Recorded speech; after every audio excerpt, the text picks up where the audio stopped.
With the first pick in the 2011 NFL Draft, the Carolina Panthers select Cam Newton, quarterback, Auburn. He has yet to prove he can handle volume in a playbook. He looked to the sidelines for plays at Auburn and showed marginal field vision in a simplified run-first, dive-option offense. Even more concerning, he has a track record as an undependable, non-trustworthy, fake rah-rah leader at a very key leadership position and could always struggle to win a locker room. Only 1 year as a starter in a very simple college offense. Character questions are a big concern. We hear Casey Joyner say, don't take him in the first round. Does he have a point, Derek? I would not take him number one. I'm the Carolina Panthers, Derek Brooks, defensive-minded guy. I would not take him. Attributes that Cam Newton brings to the game have not translated into the NFL very well. I would put it to you this way. Who in the history of the NFL who's won a championship looks like Cam Newton? I'm not a Newton fan. I thought not at all. No, not at all. I didn't like him in college. He's technically, as a quarterback, he's like Gafford down in Jacksonville. These young kids, as far as I'm concerned, are far ahead of Newton as far as being an NFL quarterback. Because I've said all along, I don't think Cam's worth a top 10 risk. In the words of one general manager that I spoke to last night, he's a narcissistic con artist. Welcome to another edition of Don't Shoot Your Messenger podcast. I'm your boy Professional Sutton. And I'm your boy Chris G. So the excerpts you heard was definitely from haters, naysayers who was hating on Cam Newton. So I had to play that because a lot of people were saying, listen, anytime a black quarterback coming to the NFL, he doesn't have an upside. He's this, he's that. But I think Cam coming into the NFL with his whole father situation, with the whole getting money for Auburn. Laptops. Yes, and he was a Florida Gator behind Tim Tebow, so he had his issues. But again, for him to have all this turmoil, for him to go through what he went through, and for him to still show out like he did on Sunday, I had to give my boy Cam some props. To all the people who was looking at him crazy, all the people who was, doubting him, saying that he's not going to be this. Guess what? He's playing in the Super Bowl 50 this Sunday. Can you say that about a lot of quarterbacks? No. That's why. That's my boy Cam Newton. Cam. Oh, Cam. What's up, Chris? Yo, what's going on, people? Everybody knows how big of a Peyton Manning fan I am. Nah, we're gonna save that. But no. But I wanna get to the point as big of a Peyton Manning fan as I am. Okay, all right. And as much as I want Peyton to win, because I want him to go out on the white Bronco, not OJ style, John Elway style, because he's gonna be killing him. I want him to go out on top, retire as a top dog. I want all of that for him. In the same breath, God, I want Cam to win and shut all these haters up. God, I want him to win the shit.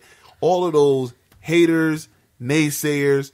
First of all, I just, every time people start talking about Cam, or they start talking about black quarterbacks not being able to do this and do that, them the same people that like Ryan Leaf. Yes. Them the same people that said, and I got to bring him up again, Peyton Manning, Ryan Leaf, can't go wrong either way. Can't go wrong either way. Them the same people, and I feel this in my heart, and I feel this in my soul. The reason that Cam is getting so much hate, there ain't never been a black quarterback that's been the face of the franchise. And I'm not talking about the Carolina Panthers. I'm talking about NFL. He's going to be the future face of the league. He's going to be bigger than Aaron Rodgers. He's going to be bigger than Tom Brady. Skip Bayless said it. No, I'm sorry. It wasn't Skip Bayless. It was Colin Cowherd. He said, men are threatened by other men that show their assertiveness.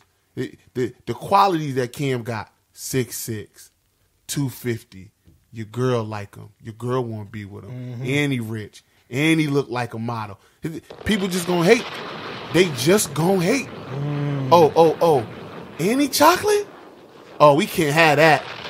And the good Lord, we can't have that. Am I dropping bombs, Quay? Oh, you dropping bombs. Yo, we can't have that. So all it is, hate.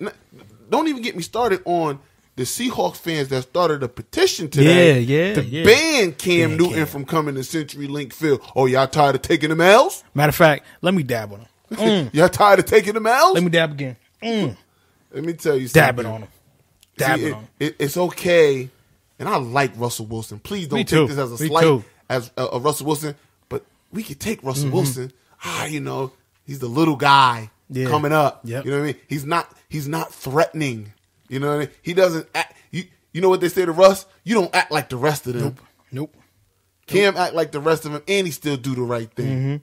And he's a help in his community, and he's always giving them kids balls in the stand, and he always goes out of his way to do community service, and he's the face of the franchise, and he about to be the face of the league, and he making money, and you can't stop him, and he can read a defense, and he can run over you, and he got legs. Need I go on? He's the LeBron James of football. Let me dab on these niggas. Please stop hating on that man. Please stop hating on that man.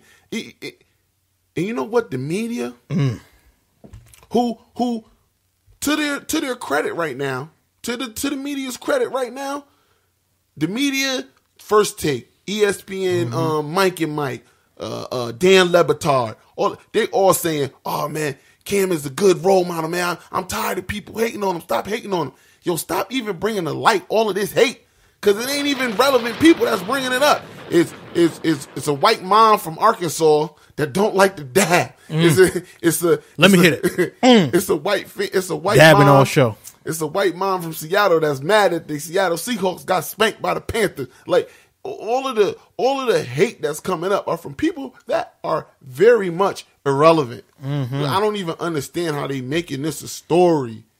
I mean, Cam is the odds on. The Carolina Panthers are the odds-on favorites to win the Super Bowl. As much as I want my boy P. Manning to get that, I can tell you who I'm betting on. I can tell you, on that 4-point spread, give me the Panthers. Bet on black. Can't go wrong. What Wesley Snipes said, you always bet on black. But you know what?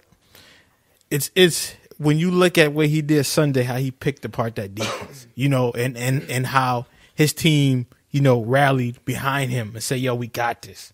You know what I'm saying? My dude broke his arm. Thomas Davis broke his arm, said, I'm still playing. You know what I'm saying? So you can't just say, oh, Cam doing, little kid stuff. No, Cam is doing what a leader would do. Let me just read these stats. First of all, the game was 49-15, okay? Bang. Once it got ugly, I turned it off. I was like, you know what? I don't even need to see no more. You know what I'm saying? I was in the telly with my girl, so okay. We doing grown stuff. So you was dabbing on him. We doing grown stuff, people. So I'm just gonna go over these stats because these stats are like, wow. You know what I mean? Carolina 476 total yards offense. Arizona 286. Cam 335 yards passing. 2 touchdowns, 1 interception. And he had 2 rushing touchdowns. 2 rushing, 2 passing. 2 rushing, 2 passing. So, again, like Chris said, when you step into an arena with that, man, you got some decisions to make. Either you get out the way or you're going for the ankles. Because you ain't going to hit him up top. Especially when he can run over most linebackers. Because that goal line play, when he went over the top, and shout out to my boy Kenny Foster, because he was like, yo, this dude look like Superman. Yes, he was talking about the commercial. And he literally jumped over looking like Superman. I say, yo, you got to give it to him. Just the time of possession, they had the ball for 36 minutes and 39 seconds. So when you talk about time of possession, the team who had the ball, who dominating, I mean, it was just like, yo, we're going to do it. The Carolina Panthers had 7 turnovers. They turned the Arizona Cardinals turned the ball 7 times. So when you look at that stat and how the defense came together and said, listen, we got your back. Because I ain't going to lie. I thought Carolina was going to be out early. I thought that Seattle was going to give it to them. I'm not going to lie, because the defense has been suspect in the past 5 games prior to this. I mean, they had a little, Atlanta game, and then Atlanta beat them. But, again, they let teams get up back on them. But this defense solidifies. So, yo, once you get down, yo, you're not coming back. So you might as well just forget about it. But and look at how people say, oh, Cam danced too much. Okay, here is my motto. Okay, and I like what Michael Irvin said. If you don't like it, stop it.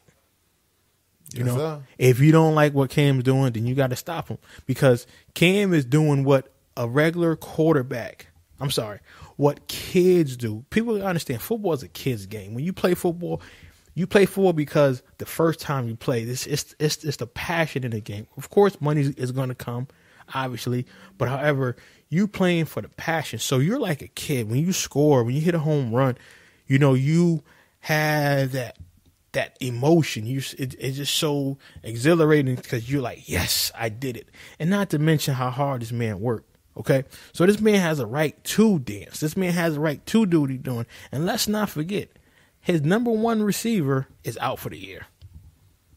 Benjamin. The dude was out for the whole year. And people was a little concerned about him. You got them Ohio State receivers, though. You know, I got to plug that. I got to plug my Buckeyes whenever I get a chance. And let me tell you something. I had to text my boy, shout out to Rich London.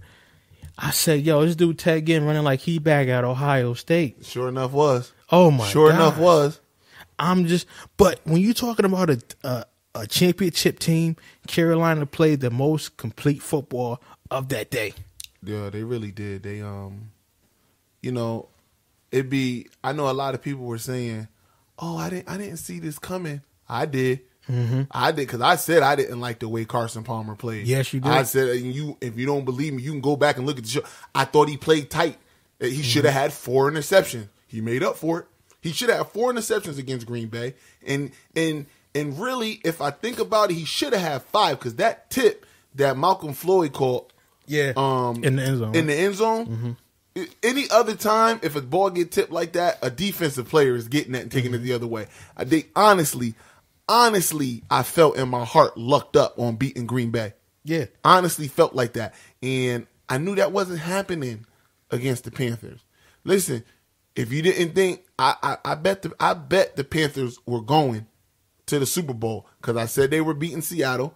And if you don't believe me, you can go back and listen to the tape, because I was sure enough rooting for them to cover that spread, because I said the Panthers was going to win. I thought they were going to beat Arizona easy. Easy. Because it's something in Carson Palmer that I don't like in playoff football. Not in college. In college, he was clutch. But it's something about Carson Palmer that I don't like in the NFL when the money's on the line in playoff football. He looked scared. He looked tight. He looked tense. Cam, relaxed. Oh, Cam. Man, he out there. You know what he having is? Fun. He's a goddamn bull out there running like a deer. Yeah. He's a bull running like a deer. Yo, that's the best comparison analogy. When he is finesse, he's so finesse. It's so pretty. Yeah. And when he want to turn on the power, get out the way, man. And then get out the way. And then him getting the ball, you know, he just gonna get it for you. But before I forget, shout out to my boy K Foster, Kenny Fofo, because you know we talk all the time. He said that the Carolina Panthers they should be called the Redeem Team. So he just, you know, if you look at it, he just gave me some players, you know, on the Carolina Panthers roster right now who people didn't want. They just shunned them. They outcasted them. He said Jared Allen. People said old and washed up. Mm-hmm. Michael Orr ranked 74th of 78 left tackles. Come on, man. It's the blind side, man. Ted Ginn, all height, bad hands. Thomas Davis, 3 knee blowouts. 3 ACL surgeries. Exactly. 3. Jericho Cotchery, journeyman, Cortland Finnegan, drama, and let's not forget Travis Benjamin, who missed the whole season. Because I gotta agree with you. You know, Cortland Finnegan, but that's another. Yeah, so, you know, but again, when you look at their team and their makeup, like he is right, the Redeem Team, because a lot of people cash these guys out, but they still were able to find a way to. A big part of those offensive players that you mentioned that are doing so well, Cam, I think, is starting to get into the realm where he can make bad players good. Mm-hmm. Where, you know what, I'm going to put you in a winning situation. Because, you know, everybody likes to talk about how strong his arm is and, you know, how fast he can run and how strong he is.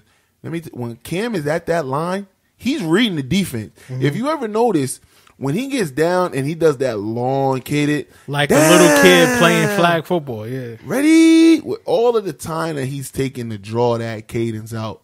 He's trying to see what you're gonna do. Yeah. First of all, he's trying to keep you off balance so that you can't just blitz him. Then if you do stunt, he knows where he's looking. Like the evolution of Cam. Because let me tell you something. Cam did have things that he needed to work on.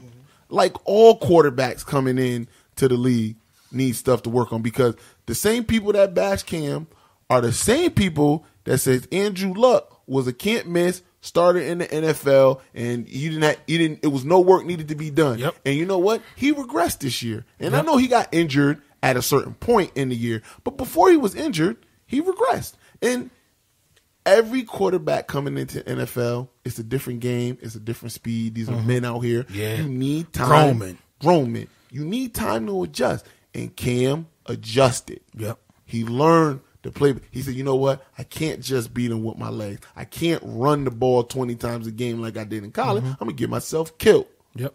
I got to learn how to read the defense. I got to get more accurate. I got to be more disciplined. And Cam put in the work. He put in the work to be as good as he is now. Yep. So the hate, well, you know, haters going to hate. Yeah. Taylor Swift said it best. Shake it off. Taylor Swift reference, brother. That's what I'm talking about. I swear, somebody said, I can't remember who said it. They said, man, life's too short to act like you don't like catchy Taylor Swift songs. True. But you know who's I don't want to say the unsung hero, but one dude who contribute to the Panthers offense, and he's that piece of the puzzle. I think every team, you know, works as like a piece of a puzzle, and he's definitely that piece. It has to go to Jonathan Stewart, because when you look at what he does for that offense, and then you bring in Tolbert, I mean, it's like thunder and lightning. You know, when you look at how he adds another dimension where it's like, listen, he's a big guy too. I'm gonna tire you out, and when I tire you out, guess what? I'm going to have Bowling Ball come. He going to tire you out even more. And guess what? When that don't work, I'm going to have motherfucking LeBron James, a.k.a. Cam Newton, a.k.a. Superman, a.k.a. smack your mother in the face because I'm that good. When he comes and do that, it's nothing you can do, because these guys are playing together. And then if you think that it's all sweet, you want to put 8 in the box, go ahead, because we're going to have Teddy again run a reverse on you, and you got to catch him. And you got to catch old Teddy. And Teddy fast. Teddy, that boy is fast. That boy is fast. Teddy's in his 30s, and he could outrun a lot of dudes in their 20s, and he make it look good. You know what I'm saying? So, again, he was always a speedster, though. Yeah, always. Even Ohio State 49ers, you know, when he was with the Dolphins, he's always been a speedster. But again, when you're talking about people having their roles and knowing their roles, that's one guy who knows his role. Listen, you don't got to worry about me catching no bombs, but I'm going to tell you what, I'm going to set that bomb up. Because people don't realize how special teams, keyword special teams, is valued in the NFL. And we're going to talk about that when we go to the Patriots segment. But special teams are special because they set the tone for the offense. And they set the tone for the defense. You know, so. And let's not forget, man, as much as, you know, as great as Ted Ginn has been on special teams, he's been great as a deep threat as well. Yes. I mean, listen, he's going to drop. It's 2 out of 3. Yep. But that one that he gonna catch is gonna burn you. Yards. It's gonna burn you for 80, 70, because he gonna get behind you. Yes. So and you know, I think a lot of people, they think about those receivers. Well, you know, they're not those. It's not that great of a group of receivers. But you know what you do is, if you are gonna focus everything on Greg Olsen, they're gonna beat you over the top. Yep. Exactly. Because Philly Brown can run. Philly Brown can run. So can Ted Ginn. So if you're going to just focus and not respect them at all, which I don't think the Broncos are going to do, but I definitely think the Arizona Cardinals did it, and I definitely think other teams throughout the season just gave them no respect. And, well, that's why they're the number one offense. And, you know, listen, when we get to the Super Bowl, there's some things. Listen, I don't think this game is as easy as people are predicting. No. It could get that way. No. It can get that way if Peyton gets a lot of turnovers. If Peyton starts turning the ball over, and you know the Carolina keep on pounding machine gets running and rolling, it could get ugly. It could get ugly. Don't worry, we're gonna definitely touch that. Yeah, I'll save that for that. But it might not be as easy as people think. Nah, it's like I said. I just want to give props to the Carolina Panthers. Cam Newton, you guys played a hell of a game, man, and that's how you play football. doubt. Defense No win doubt. championships, and when you have a quarterback that can man the ship and that can really set the tone for a team, you got something special there.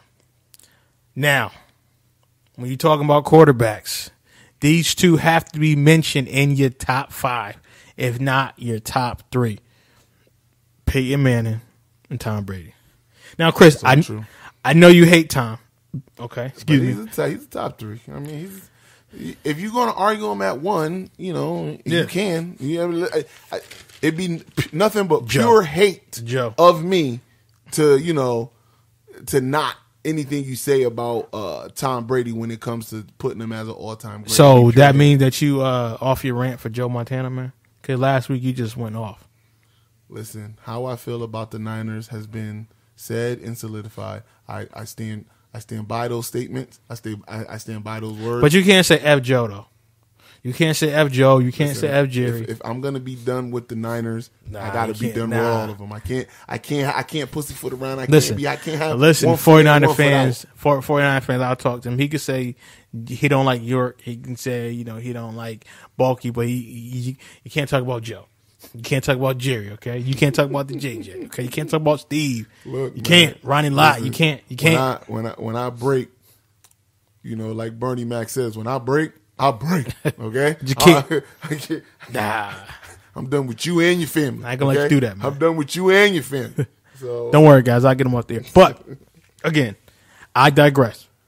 So, watching that game, I think you can't say that it was a horrible game. Okay, so because I know a lot of people say, that Patriots and the Broncos game. Who said it was a horrible game? Dumb people who don't know sports. Anyway, on the internet. But I don't pay attention to that. I want to let you know that they got a 53.3 million people watch that game. Yeah. 53.3 million. Second highest AFC championship game since the drive. Mm-hmm. Okay? Yeah. So I think... And that was, again, the Denver Broncos against the Browns. But people, if you didn't think that game was a good game, a great game, you've been smoking something, okay? So when you look at that game could have went either way, okay? I didn't realize that a kicker of Gostkowski's statue will miss an extra point. Now, mind you, he hasn't missed. Just to give you a little background for people who don't know about him, he's a kicker for the Patriots. He's made over 500 consecutive extra points, okay? So for him to miss that chip shot was really which is crazy. I didn't think it would set the tone of the game like that, but the game ended up being 18-20, okay? So when you look at the Patriots and what they did, they could have won. So you had Tom Brady. He was 27 for 56, 310 yards, 1 touchdown, 2 TDs. He was sacked 4 times. And he only had 18 yards he lost. Okay? Yep. Peyton, 17 for 32, 176 yards, 2 touchdowns, no interceptions, 3 sacks for 33 yards. All right. Jamie Collins, he's a Patriot. All right. Yep. He had 2 sacks. Von Miller, 2.5. So there wasn't much of a difference. So that 2.5 was There wasn't much of a difference maybe with the total amounts of sacks, but it's the pressure and how much they hit. I'm gonna get to that. Okay. I'm gonna definitely get to that. No, that's all big. That's a big difference. No, that's not. But I'm just talking on paper wise. Okay. So on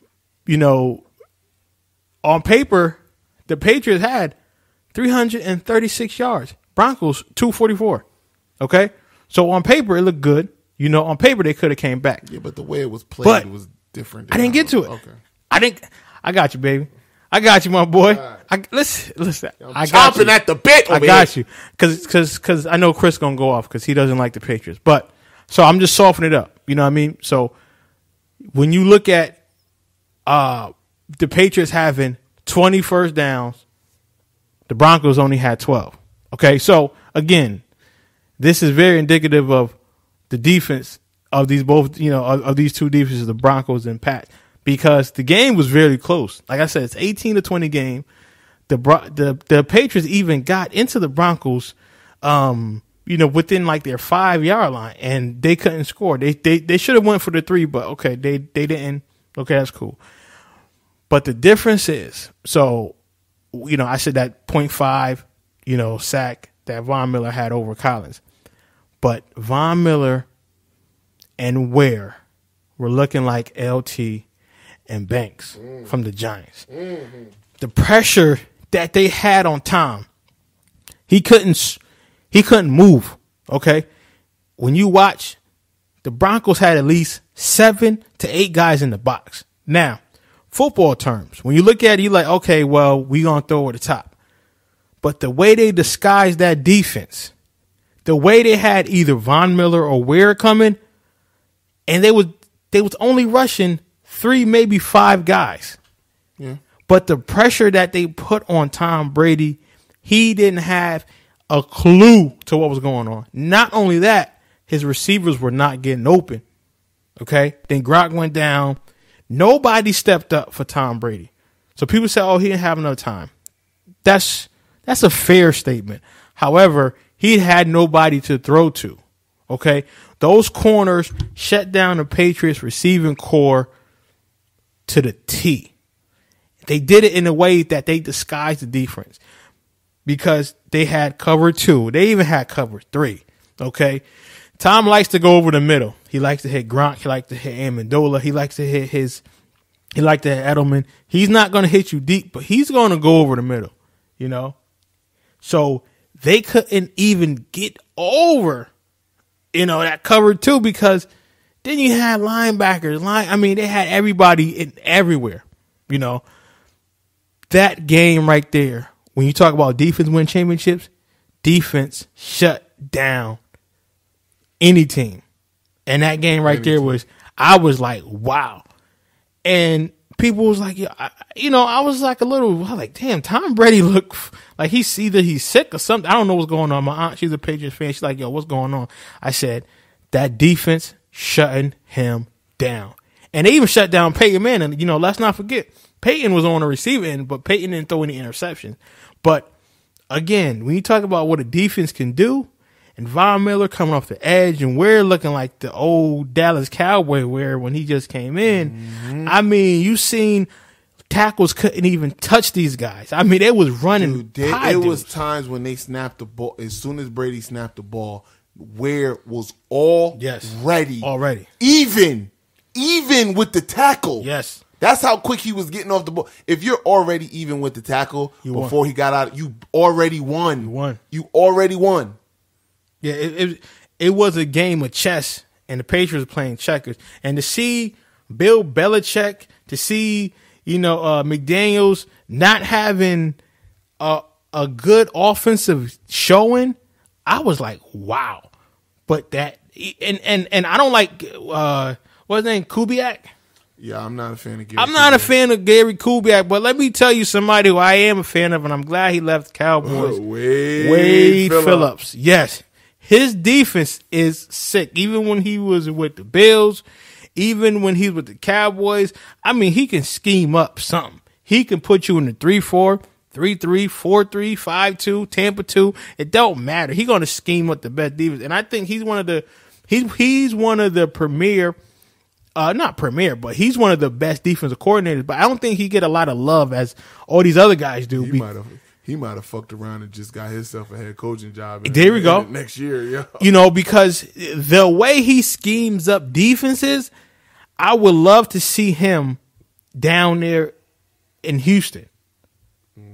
I would love to see him in Houston where his old papa used to coach, Bum Phillips. I would love to see him down in Houston with J.J. Watt and Clowney and those guys and him to really get at it. Could you imagine Clowney and J.J. Watt doing that on the edge? They might fuck around and break some sack records if he were to go down to Houston. Well, if Clowney could live up. But again, when you look at Clowney, his injuries and his coaches that he have, when you don't have a very good defensive-minded coach, you're not going to progress in that type of defense because they run in the fucking 3-4. Why? I think that they might have switched up to a 4-3. Could you correct me if I'm wrong, or you don't really know? And down in Houston, yeah, 4-3. Now they had a 4-3. You know, JJ could kind of play everywhere on the line. So whatever. No, they need a 4-3. But he could play. Shit, JJ Watt could play fucking the nose tackle. Yeah, he could. But could you imagine if Wade Phillips, right?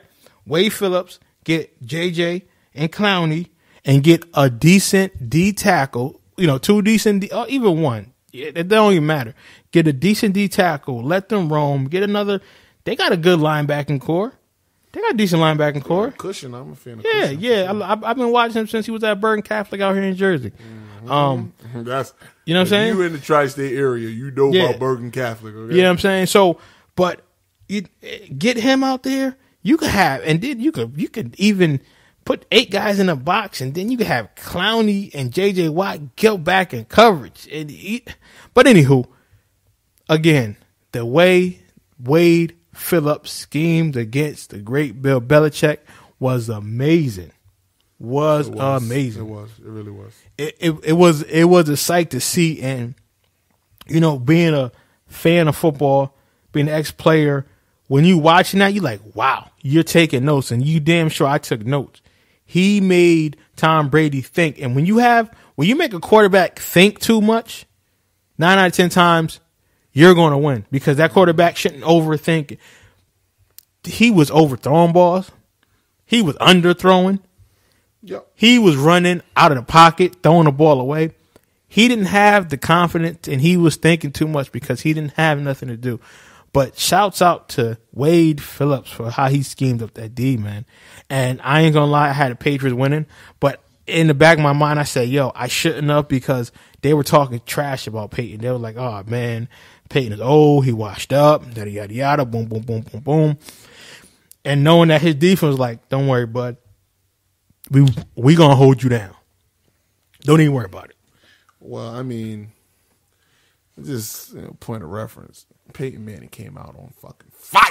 Okay? Yeah, he did. He came out on fire. He did. And I think that there was a conscious decision by Gary Kubiak and Peyton to, I think they just said, the defense is playing so good that I think they just played real conservative after the first half. Yeah. After they got a lead, had an 8-point lead, they come out, do a 3-and-out, and then the Patriots put their best foot forward coming out. And the best they got was 3 points. And I think they said, you know what, let's just not make a mistake. Now, that could have been dangerous, and that could have backfired on them. But the defense was playing so good that, it really didn't matter, because, Peyton really didn't throw the ball at all in the second half. Most of all his throwing was in the first half. They ran the ball 30 times for 99 yards. And please let me not forget the 12-yard Peyton Manning scamper. Did you see that? Up the right. Did you see that? And let me tell you something. When I saw that, I said, oh, they winning today. Peyton Manning going to burn you for 12. He put a little juke. He put a little Justin Brady juke move in the middle of the all shoulders, all shoulders. You know exactly what I'm talking about. All shoulders, all shoulders for the juke move, and got up there and went head first too. He said, "I ain't giving up. I ain't sliding. Yep. I'm trying to get the first down." So, I thought, listen, Peyton didn't set the world on fire on Sunday. As big as a Peyton Manning fan as I am, I'd be lying if I said he set the world on fire. He played better than Tom Brady, though. And I'm going to tell you why, even though Tom Brady ended up with 314 yards or something like that. Oh, Tom Brady? Tom Brady. It was like 3 and some change. 310. 310. You got to remember, and I'm talking about 180 yards of that was in the fourth quarter with 6 minutes left, because they was doing nothing but passing, and they got the ball. They must have got the ball 3 times. Because they got it with 6 minutes left. They drove down. They went for it on fourth. Got stuck. 3-and-out Broncos. Got the ball back. Went down. Fourth down. Didn't kick the field goal. Right back to the Broncos. 3-and-out. Then got the ball again after a punt and went down. So you got to remember, mostly before that, going into the fourth quarter, Peyton Manning had more passing yards than Tom Brady. Yeah. Better QBR, obviously, because he didn't have any turnovers. Yeah. That lateral pass, Hillman needs to take 10 seats down for that, inexplicably not trying to cover up the ball. I mean, it's just anytime you get even a bubble pass, even if it isn't, you just go jump on it. just because you just don't know. Let me just say this while we on Hillman. I just want to let you know Hillman is out. Anderson got the job. They will be drafting a running back because Hillman, he couldn't get nothing this season. Nothing. You know what? I tell you who they can potentially get. Your boy. They could potentially get Zeke.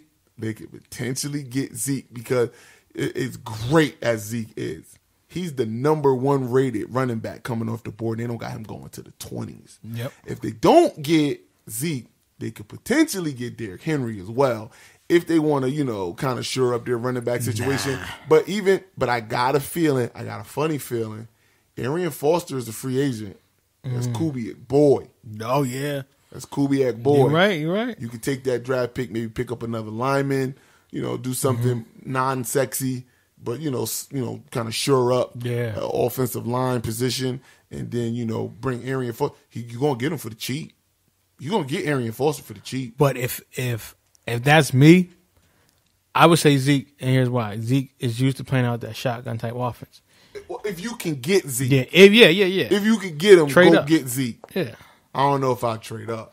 If they win a Super Bowl, listen, if we win a Super Bowl, I'm trading up because we already got a quarterback, so that's not an issue.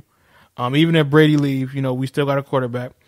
Get him because think about when you have running backs who playing in the I or playing single back, and now they have to play in the spread. When you play in the spread and you have quick lateral movement and you have quick start and go, it's easier. But when you have a running back who needs that single or who needs that I and they need time to get up and then they hit when they get to the line of scrimmage, it's different versus somebody like Zeke. Like, when he get the ball, he's looking and he's going.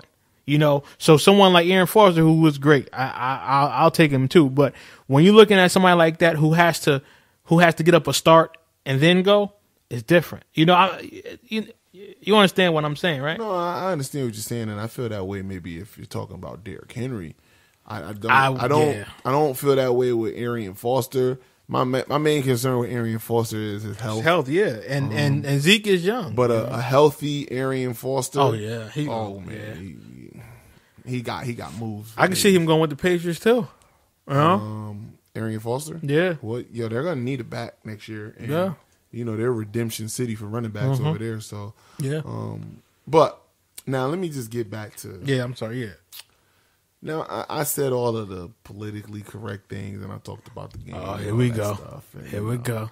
If you are a Tom Brady fan, you might want to turn right now or fast forward this segment of the show. The joy in my heart, the joy to watch Tom Brady take that L and to take that whooping and punishment that he was getting all night long from the Denver defense. Man, let me tell you something. That was better than Christmas. That was better than Christmas on Sunday, watching that, because, I had to sit back all week and watch, or I should say, listen to people like Damian Woody, who went on Mike and Mike. And I mean, the character assassination that he put on the Broncos and Peyton Manning was an all-time high. I mean, if you don't believe me, go look at his Twitter, because he sure enough told people, number one defenses? Tom Brady eats them up. I ain't even worried about that. I ain't even worried about it. Every time Tom Brady go up with the number one defense, he eat them up. How'd that work out for you, Dame? How'd that work out for you, Dame? Because I saw Brady getting beat the fuck up. Then I got it. I don't know what all you guys are talking about. When I look at Peyton Manning, I just see a bad quarterback. He said that. Damian Woodley said that. I just see a bad quarterback. Is that right, Dame? How'd that work out for you, big man? How'd that work out for you, man? The joy. You know what? I was so happy. So happy that he had to eat them motherfucking words. And now he still ain't want to give up on the Peyton thing. He only played good in the first half. I'll give it up to the defense, but the defense carried Peyton Manning. You know what? The defense played out of their mind. I can't take nothing away from that defense. I can't take. But they ain't score. Peyton scored. Mm-hmm. Peyton scored there, dang. But you got to remember that he's we need to act this at Dane Woodley. Oh yeah. You know what? Because you probably won't listen, but you know I got words. I live in CT, baby. We can meet up anytime. Oh, I'm gonna at him anytime. I'm gonna at him at 3850, and I'm gonna let my boy T White know. Listen, you need to get this to your boy Willie because he got some explaining to do. I just want to let him know because you know I'm from these mean streets in New Haven. And I don't talk out my ass, and I don't internet thug. So you know, if he got a problem with what I'm saying, Damien know what it is, man. You right up in Bristol. There ain't nothing but a 90-minute ride, baby. There ain't nothing but a 90-minute ride. Well, if he want to see you, then I'm sure you could get there in 45. You could get there in like 45. Take my time, but take my time. I ain't rushing up to get to nobody, but some. Anyway, yeah. But that let me tell you, a big part of me, other than wanting Peyton to go out like that, is I want Peyton to win and throw for like 500 yards, so Damian Willie could just eat every motherfucking word he's saying right now. He is the analyst that him and Michael Irvin are the two analysts that just get under my skin the most right now. Just the blatant disregard, the disrespect that he's spewing out towards Peyton Manning. Damian Willie on his best day, can't smell Peyton Manning's jockstrap. So, I mean, you know, I hate when half-ass kind of good players want to disrespect and shit on greatness. See, you know what? Damian, if you was half the player Peyton Manning was, you might still be in the league, but we won't go there, will we?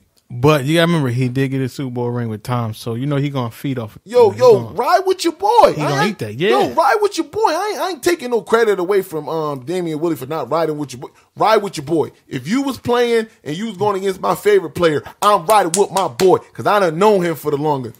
But I ain't bashing who we going against. I ain't going to straight disrespect the guy. Yeah. Especially a legend. Like, Chris Carter was like, yeah, I don't agree with him at all. I don't know what he talked about. He was like, I wouldn't say, if you want to tell me that Peyton ain't what he was, okay, we could agree with that. And I think universally, everybody can agree that Peyton ain't the Peyton that we grew up watching, that we grow to love, and all. We know that. But listen, to straight out come out and call him trash, ESPN might as well throw a check this way if you could just say dumb shit on TV all the time. I could say a bunch of dumb shit on TV. But you got to remember, and I'm with Chris Carter here.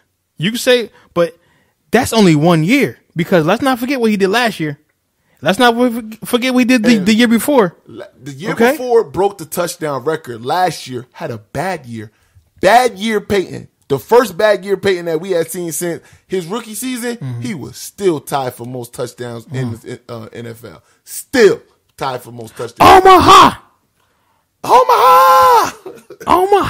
Let me tell you something. So, you know, I just didn't like the words that Damian Willie was saying. I agree with you. He just really, you know, all kidding and all joking aside, you know, Damian Willie was a good player in NFL.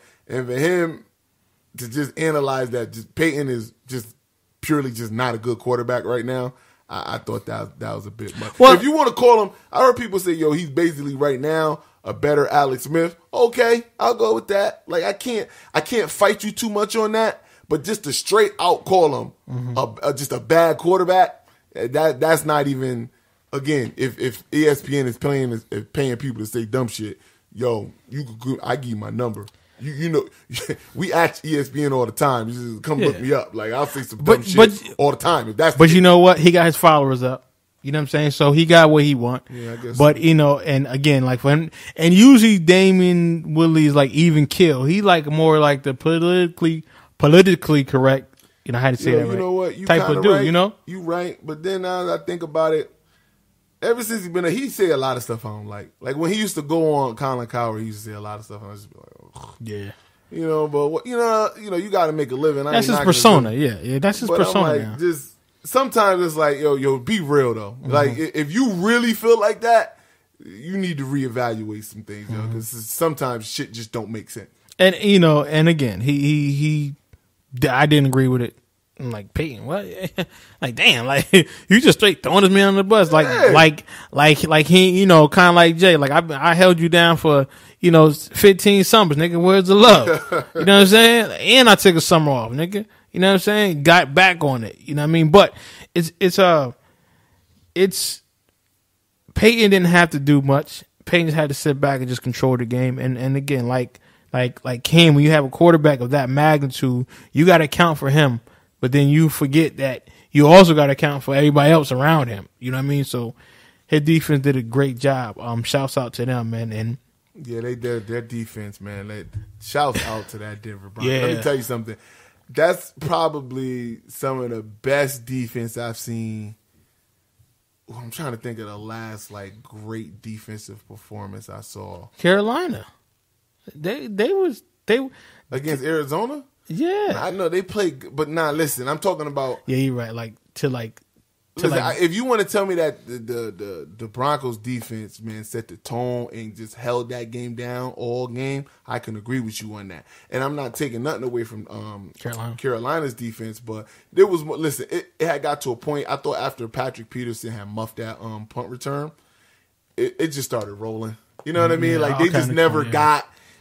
Gotcha. The Patriots were in the game the whole time, and they were close the whole time and still couldn't make no headway. It was just this bigger disparity, disparity. Yeah, disparity between the Panthers and the Cardinals. So the last time I saw a great defense, 2000 Ravens when they played the Titans. I'm thinking the Ravens, and I'm thinking I could get closer than 2000, but that was an all-time defensive performance against the Patriots. Yeah, I'm trying to think if you thinking about a defense that shut somebody out, then you got to go probably the Seahawks. But they don't have. But I'm talking about what made it good for me is that you got interior linemen, and you got a linebacker, because Seattle, they had a secondary. If they had Legion of Boom. Who you got? Because you wagging that finger. I got it. Who is it? And this is going to hurt you because you still a Niner fan. But you like that job. You still out too. The last great defensive, it was actually two teams. And it was that must have been the 2011 NFC Championship game where the Niners and the Giants went against each other, where Kyle Williams muffed that punt. Yeah.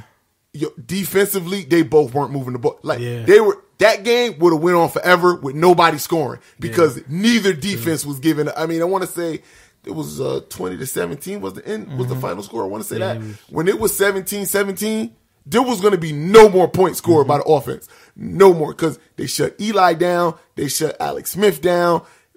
Every offensive player wasn't getting nothing, and I remember because Patrick and fucking Bowman, they were just everywhere, and you still had Tuck and what's the other guy? Human York. They were just, that was the last just where the defense stole the show for me, and it was just 20-17. Yeah, when you think about, it's like when you watch baseball when it's a pitcher's duel. If it's really, really good and both pitchers is dealing, even though no offense is it's still good to watch. It was reminiscent of a game like that. You know what I mean? And again, when you have two defenses like the Panthers and the Broncos, you're gonna get those comparison to the 2000 to the 85 Bears. I don't see these teams being like that dominant. No. But again, but you're gonna hear that. Oh, what they like? No, the closest team that I seen that were like the Bears is the 2000 Ravens. I'm sorry, because one, they had Trent Dilfer as a freaking quarterback. That's very true. And their offense couldn't score if you gave them 3 points. But their defense, Bullware, Ray Lewis, I mean, The you Goose! had Goose. The Goose! You know what I'm saying? Like you had a Woodson in the secondary. I mean, you had some monsters out there, and you had defensive legends. Yeah, on definitely. that team. Ed Reed. Yeah. And then, nah, he wasn't there yet because he was still in Miami. You know what? They had Rod that was Woodson. 2000. That's right. He Yeah. wasn't there yet. And then I'm trying to think because freaking and then I mean, Suggs wasn't there yet either. nah, so exactly they wasn't even there. You know what I mean? You think had about that, right? what was the other linebacker that they had? It was Bull Ware, Ray Lewis. I'll get to me, but again, like that defense. Yeah, that was legendary. That's probably comparable to the '85 Bears that I seen on paper. Goose, what Goose would do, what I thought Goose was so valuable to that defense is, Goose was Warren Sapp in the sense you had to double Goose. You had to. So when you doubled him, you basically just cleared the A gap for Ray Lewis to see whatever he needed. Yeah. So it was pick your poison. You know, you're going to double Goose or you're not going to double Goose, and Goose going to get through. So, I mean, they had Jamie Sharper. Oh. Jamie Sharper. There we go. Man, yo. Jamie Sharper. And that was a good defense. They had Sam Adams, Michael McCreary, Tony Siragusa, Ray Lewis, like we named, Boware, Sharper. I mean, but what was so crazy in the backfield, and they couldn't even score. They had Priest Holmes and Jamal Lewis, which was crazy. Yeah, which was crazy, you know. Fade in Priest Holmes. Jamal. Nah, because remember he had a resurgence when he went to the Chiefs. And he had broke the single season touchdown record. Then after that, he hurt himself. We never heard about him. But and again, Larry Johnson, the woman beater, came in and he was doing his thing. You know, I don't ever like to highlight the woman beating stuff for people, but he was beating up my girl Julissa from 106 and Park back then. And I had a big crush on Julissa. I hated Larry Johnson for beating up that pretty young Latina princess. Oh yeah, and then they also had Flabbermouth Duck Lips. Do you know who I'm talking about? You know what I'm talking about? Who am I talking about, Chris? Huh? Who am I talking about? Yo, I can't remember his name, yo. You fucking somebody get on the phone and tell them that we giving the defense hell. Okay, somebody call him. Shannon Sharp. Shannon Sharp. I know. Oh no, I thought you were talking about the defense. I know Shannon Sharp was on the team. Yeah, flat mouth, duck mouth. I know Shannon Sharp was on the team. Who you thought I was talking about? I thought you said somebody from the defense like that, and I'm lying. I said I forgot that they had duck mouth. Oh no, I knew Shannon was up there. Yeah, that was your boy. Bronco, great. So how many rings Shannon got? 3. Yep, because he got 2 with the Broncos. He got 2 with the Broncos, didn't he? And then he went to Baltimore, and then he went back to Denver. Do you remember that? Nope. Because he was with Denver. Then he went to Baltimore. Then he went back. He retired with the Broncos. Oh, okay. But moving, like I said, defense, and this is going to be a good one. Brother was better. Yeah, you know what? I seen his brother. I was at a hotel. Would have been better. Yeah. Let me tell you funny stories. In 2012ish, 2013ish, I was in Jersey, and I was going to get something to eat. I come out the elevator. No, first I was like, that like Sterling. I was like, nah, I like Sterling. Nah. So I come off the elevator, and he's right there. I was like, oh shoot. And this one, the 49ers, we was rolling, boy. You were 2012. I was like, yeah. And then, he kind of gave me a look because I had my 49ers hat on. He was like, he was going to do his whole little thing. So he had his paper and he had his little earpiece. So I didn't want to say nothing to him. You know what I mean? I had one, but he looked like he was in like a little pissy mood. But I was like, fuck him. So, you know what I mean? He couldn't say hi. He see I had a hat on. So he knew I like football, motherfucker. But anyway, yeah. But what do you think are going to be the factors of this game?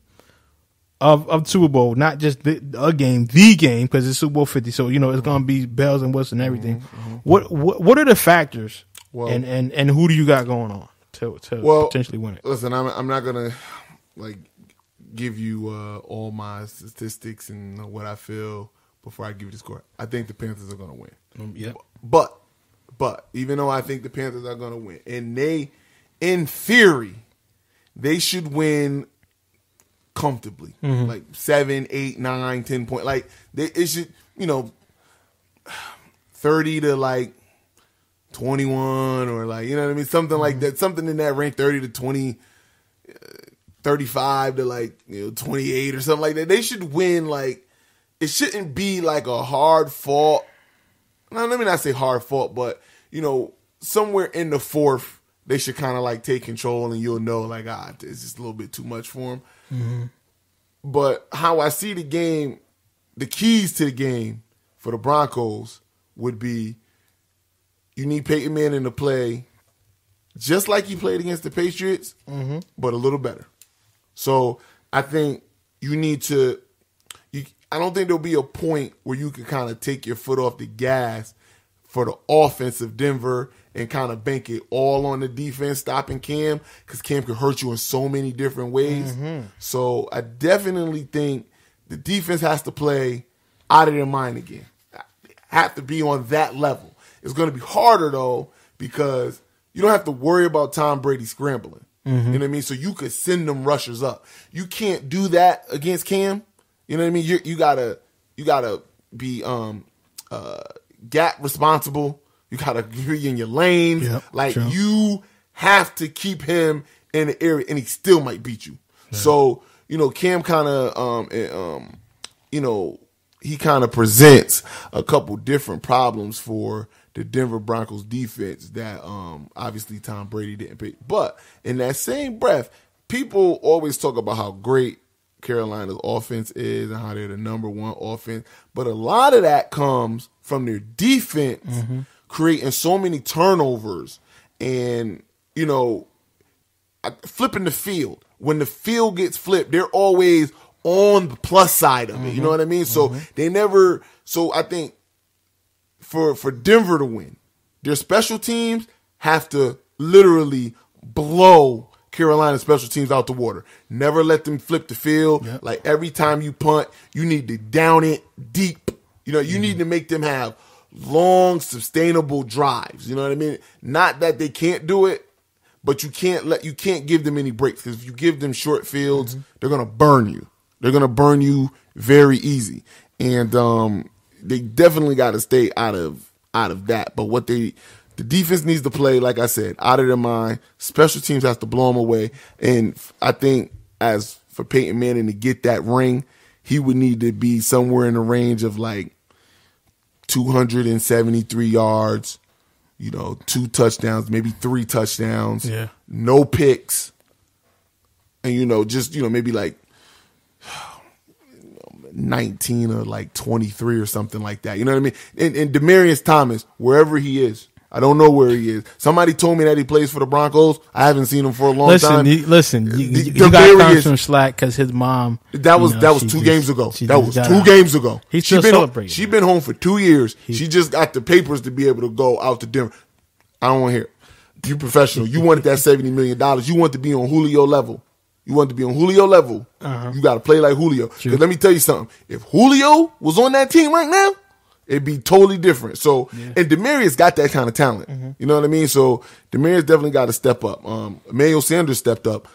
D. Thomas need to do the same thing. But you're going to have to need – I personally think that this defense is better for Peyton to go against than him going against the Patriots. The Cardinals, the Panthers play a lot of zone. And if there's anything Peyton can do – is read the zone and hit short passes. Listen, when you that's true. However, last time he played in the Super Bowl was against a team that ran zone. So let me tell you what, the Panthers, Ron Rivera, they're going to be looking at that game. You know what? You're right, and we know what happened. But I don't think it'll be like that. But it could. It could. I don't think it, but it could. But the reason why I don't think it would be like that is because, that defense really, really let the Broncos down. Granted, listen, true. Peyton Manning needed to score more than just the 8 points, and I don't know where Eric Decker was. I don't know where Wes Welker was. In New Jersey. I don't know where Julian Thomas was. The only player that came – no, Demaryius had like 14 receptions for like Yeah, 100. you're Like right, he you're was right, there yeah. to ball. Yeah. But everybody, the running game couldn't do anything. Like they shut that offense down in every facet imaginable. I thought they stole their, I thought right from the first play when the snap went over Peyton's head because the center was too nervous, I thought right from go they had their heart. Nah, I say, yo, because that season, whenever Peyton was down, he just got better. He was like some damn hawk. I was like, this gonna make me even madder. But again, I think that when you look at Seattle, their secondary was just so physical. Carolina not that physical secondary. Well, listen, they got Josh Norman, who I personally think that if Demaryius Thomas is on his game, could abuse. Yeah, could abuse. I agree. He'd abuse him. So he is Julio. Listen, he is Julio's size, and he's probably a little stronger than Julio. Yeah. He can muscle you a little better. So, and we all saw what Julio did in the week 15. I mean, Julio. But Demaryius got to stop dropping passes, man. And Demaryius was making his money the year that Peyton broke off all those records off of hitch passes, screens, and jailbreaks. Like he'll catch a little and like he can move with the ball. Like let's not forget the 80-yard freaking Tim Tebow eye cover slant. Like he has the ability. Let me tell you who else got to step up, and I don't know who he's been. I think he's still in San Fran. I knew you was gonna go there. Vernon Davis got to step. Like Vernon Davis have to be pivotal. Yo, you remember when Vernon could catch? Yeah. I don't know what happened. I don't know. Like maybe his hands broke. Yo, I don't know what happened. I'm not gonna bite off of Stephen A. line, but yeah, I don't know what happened to his hands, man. Pivot toe is what he needs to be. If he could fucking take the top off because he's still fast. Yeah. If he could somehow catch the ball and take that top off, can you imagine? It's you talking about Kuechly and Thomas. I mean, he won't, because listen, I've seen Vernon Davis in San Francisco, and when we used to go against Seattle and Seattle hits hard, I done seen him get knocked out of 2 Seattle games. He's still showing that. I seen him get knocked out of 2 Seattle games, and I seen him when the footsteps start.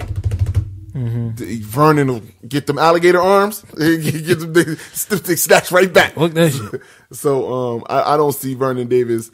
He if he could play, he would play a big part. I don't see him playing a big part. I think, listen, man, you got to ride with that money. Sanders and Demaryius Thomas. That is a very good 1-2 duo. They're better than any receiver on Carolina. They got to show their worth. Now listen, Peyton got to get it's going to be in Santa Clara. It's gonna be nice. It's gonna be right in the like dusk because the sun's just gonna be set. So that should be perfect for Vernon since he's still in San Fran. He can stay there. Maybe it's people. If I bit the Stephen A. line, it said that Vernon Davis left his hands in San Francisco. Well, guess what, Vernon? You're gonna be back in San Francisco. You're gonna be real close. So let's see what happens. But I think the potential for them. For the Denver Broncos to win is there.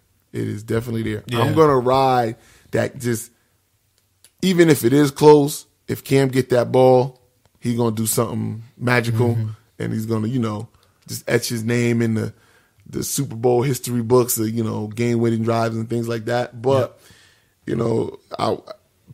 Damian Woodley done counted Denver Broncos out again against this one. So, yeah, that dude crazy. He shoot himself in the foot, and he got gout. But anyway, the keys for the Broncos, like you said, getting Peyton the ball, letting Peyton get comfortable, letting Sanders get open, letting Demaryius Thomas do his thing, and if you got those guys doing what they got to do, then guess what? You're gonna have a fight. Like you said, it's not gonna be a blowout on either side, but it's gonna be a good game.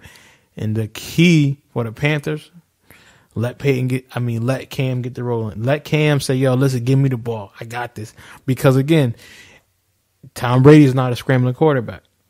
When you got somebody like Cam, you got to make some decisions. Do we put 8 in the box or do we play drop back and do we be careful? You know. And listen, I think with the Panthers, they're gonna just have to. They mixed it up against Tom Brady. Yes, they didn't just, yeah. you know, they kind of sometimes they sent 3, sometimes Broncos, they sent 4. exactly, yeah. So I think they got to do something where you can't get too predictable against going against Cam. Mm-hmm. Listen, if you send 3 and you drop 8, you run the risk of Cam just breaking out the pocket and just that's fine. taking you for 40. But at the same time, but if and that was my point. Let him. Be uncomfortable like they did Tom Brady. You got to make Cam uncomfortable. You got to make Cam, decide, damn, should I run? Should I pass? Not like, I already know I'm looking at defense and I'm going to go. I'm going to do what I want to do. You can't let him dictate the game in order for that to happen. And, for Carolina, again, they got to play Carolina football. That same type of football they've been playing all year long. Don't do nothing fancy. Don't do nothing out of the ordinary. You do what you do, and you let Cam lead the way, and you let Kuechly be the leader of that defense, and you guys will come out victorious. However, if you let Peyton get started, if you let that defense, fluster Cam, we're going to have a whole different game. But again, I think that Carolina can take it. I think, like Chris said, it's going to be a very close game. I'm looking at somewhere like 28 to 17. In that range, you know what I'm saying? It's because Carolina, they're going to come out and that defense going to play. But both of the teams are more first half teams, which is weird. You could usually see teams who are second half teams. But when you look at both teams, they're first half teams. Then they're trying to manage the game. And it's hard to and like we talked about last episode, it's hard to manage a game when you have a huge commanding lead. But I think that Carolina, they worked on that. And last week they showed, listen, we're going to continue to play. We can't stop. We got to continue to play. If we score, we score. And I think that they were trying to be nice and not put too many points up. But listen, it's a Super Bowl. If you put 100 up, so what? So what? It's the last game of the season. Who's going to find you? But those are the keys that both teams needs to do. Let Cam do his thing. Let Peyton get comfortable. It's like I said. Usually, I know who's going to win. Well, I have a feeling who's going to win because I've been coming up short. But it can go either way. But I'm giving a slight edge to Carolina. I'm giving an edge to Carolina. Carolina, listen, everything perfect world, all things going the way they're supposed to go. Carolina's supposed to win. +7. Carolina, Carolina is the younger team. Mm-hmm. Carolina has the better quarterback at the time. Yeah. Their defense, I don't think it's as good as Denver's, but I do think they're on par. Mm-hmm. Denver isn't a way better defense than them. They're right there. So, I think this is going to be a good Super Bowl. I agree. I honestly believe this is going to be a good Super Bowl. If you tell me that there's 5 minutes left and it can go either way, whatever happens, happens. So,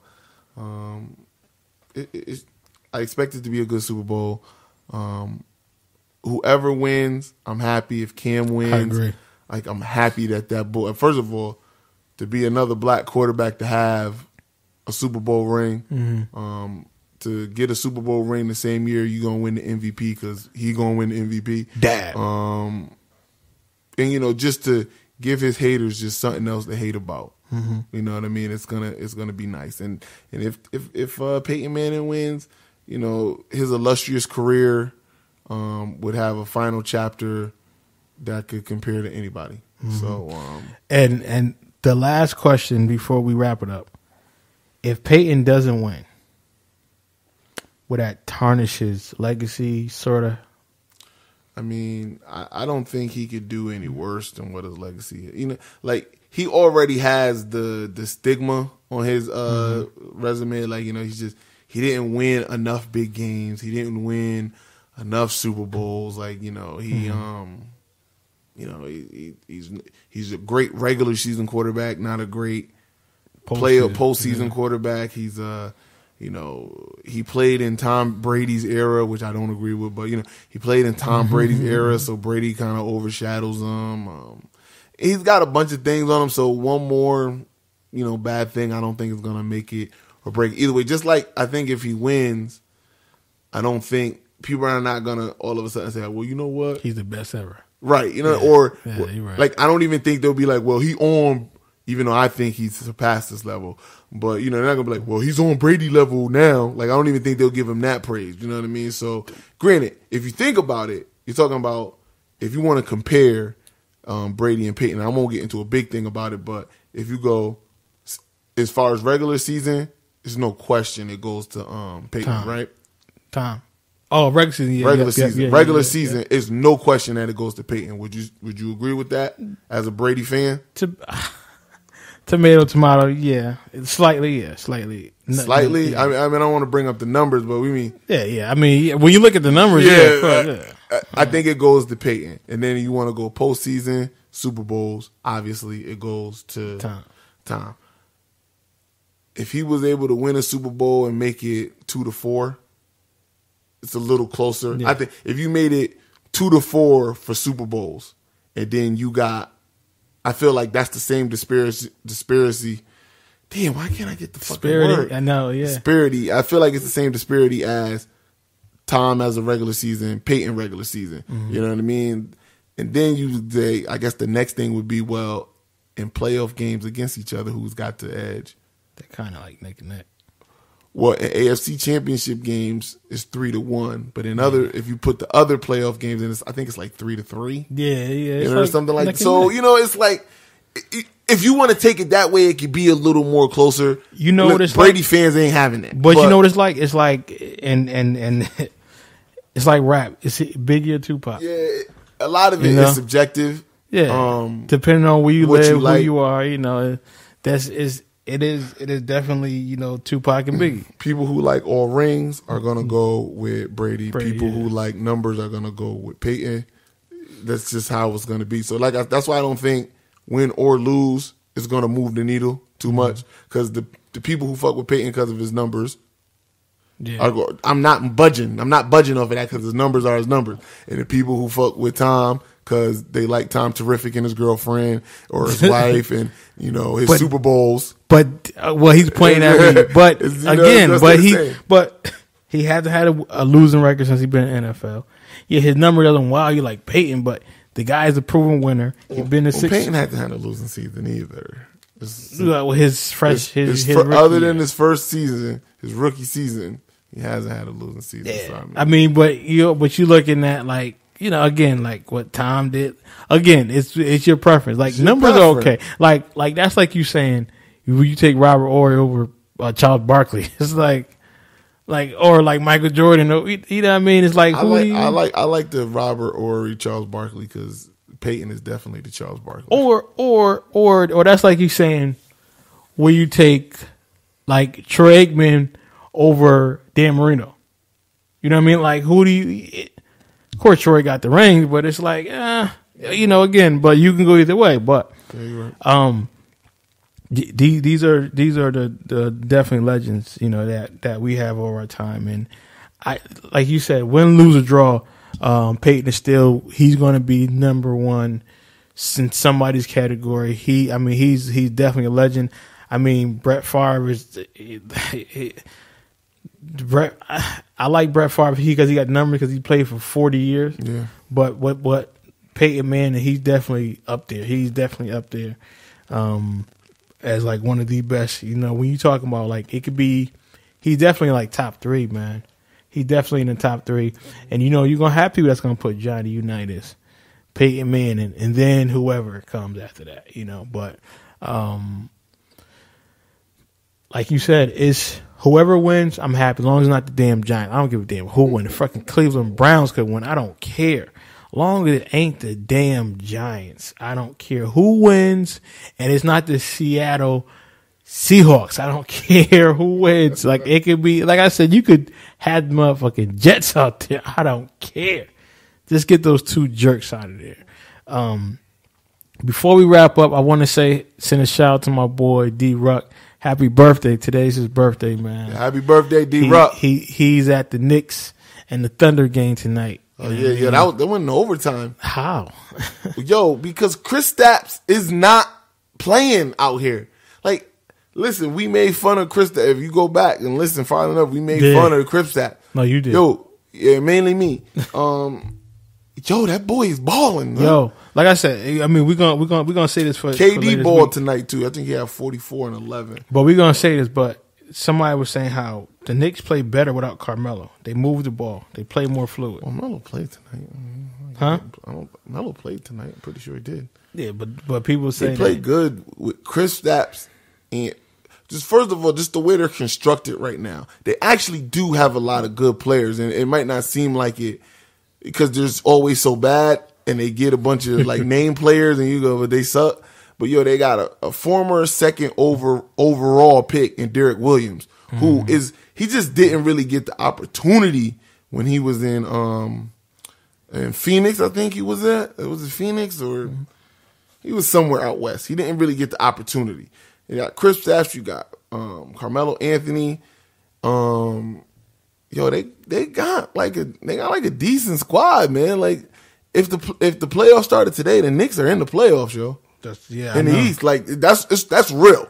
So I mean, listen, don't nobody like to bash the Knicks more than me, but Rich London. Don't nobody like to bash them more than me, but listen, I got to give props where props is due, and the Knicks they got a good little thing going there. Chris Stapps is definitely, I think he exceeded expectations. So they're out there playing. Yeah, I think the Thunder beat them by 4 or 6 in overtime or something. It was like 124 to like 120 or 118 or something like that. But yeah, 128 to 122.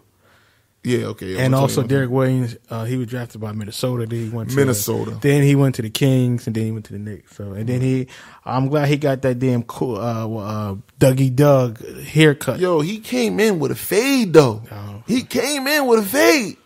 I don't know what the hell he done, man. This damn Dougie Doug. If you go back, Dougie Doug? I remember Dougie Doug. If you go back, when Derek Williams was getting drafted, he was like, "Yo, you wildin' if you draft Kyrie over me."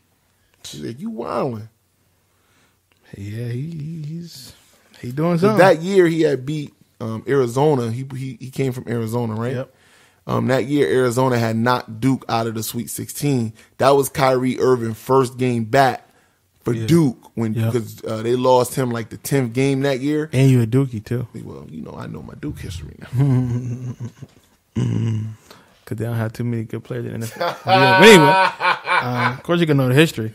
But anyway, I ain't gonna throw dirt. But definitely we're gonna save that because I want to have a few dudes up here and we're gonna talk about basketball. And we're gonna save this topic. Just remember it. 1, should Black Hat got fired? Yes. And 2, should he be allowed to coach in the All-Star game? He got selected. Oh, did he? Yeah, because he was. Oh, if he got selected, then yeah. But even Tyronn Lue, like, yeah, he got selected, so they should let him. Yeah, he should be able to coach the All-Star game. But I mean, yeah. But I would sit LeBron the whole game. the whole game, yo. Yo, I wouldn't let him get in. But we're gonna definitely get to that. So again, thank you for tuning in to another episode of Don't Shoot the Messenger. We appreciate it. This is our 30th episode. Actually, probably like our 50th, but with technology and I'm not technically sound, and so I had to learn. So, but again, thank you for love and support. This episode right here it feels great. D-Ruck, like I said, he was his birthday, so he was out, but we're gonna definitely have him at the end of the week. And we're gonna do what we do. But I have fun talking about what I'm talking about. We had a great time. We could have went on forever, but yes, sir. But we're gonna definitely get that that NBA popping this weekend. We're also gonna talk about Super Bowl, and we might even jump into like the Pro Bowl. I don't know. Yeah, maybe. I don't know, but we'll see. But again, I'm your boy, Professional Sutton, the world's greatest amateur. And I'm your boy, Chris G. I think he fell asleep on me. No, man. You know what? Sofia Vergara is on TV. Yes, she is. Oh, yeah. If she can't take your attention away. I know. You definitely got some explaining to do. But thanks again. Peace. Peace.